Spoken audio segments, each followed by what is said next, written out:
নির্বাচনে ঝুঁকিপূর্ণ ভোট কেন্দ্রে সিসি ক্যামেরা স্থাপনের উদ্যোগ নেয় নির্বাচন কমিশন। তারই অংশ হিসেবে ঝিনাইদহের মহেশপুরে ঝুঁকিপূর্ণ ৬৯টি ভোট কেন্দ্রে সিসি ক্যামেরা স্থাপনের বরাদ্দ দেয়া হয়।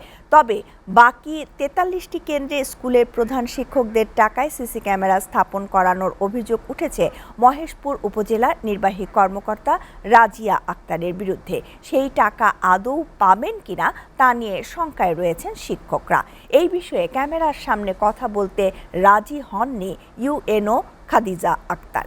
ঝিনাইদহ থেকে ফয়সাল আহমেদের পাঠানো তথ্য ও ছবিতে ডেস্ক রিপোর্ট।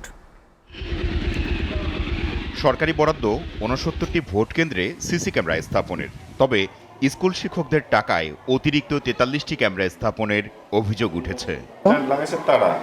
শিক্ষকরা বলছেন, প্রতি কেন্দ্রে ক্যামেরা স্থাপনে খরচ হয়েছে ২০ থেকে ২৫ হাজার টাকা। ১০,০০০ টাকা দেওয়ার শর্তে উপজেলা কার্যালয়ে শিক্ষকদের ডাকেন ইউএনও। তবে প্রাপ্তি স্বীকার রসিদে শিক্ষকদের দিয়ে সই করিয়ে টাকা না দিয়ে বিদায় দেওয়া হয়েছে। ঋণের টাকায় ক্যামেরা লাগিয়েছেন শিক্ষকরা। এখন আদৌ সেই টাকা পাবেন কিনা সেই শঙ্কায় দিন কাটছে তাদের। আমরা যে ক্যামেরা লাগাইছি তাতে করে আমাদের ২৪,০০০ সামথিং খরচ হয়েছে। তো এই টাকা আমরা ১ টাকাও এখনো পাইনি। আমাদের টিওনোসাস যা দেয় বাকিটা আমাদের স্লিপ ফান্ড আছে, সেখান থেকে আমাদের সমন্বয় করতে হবে।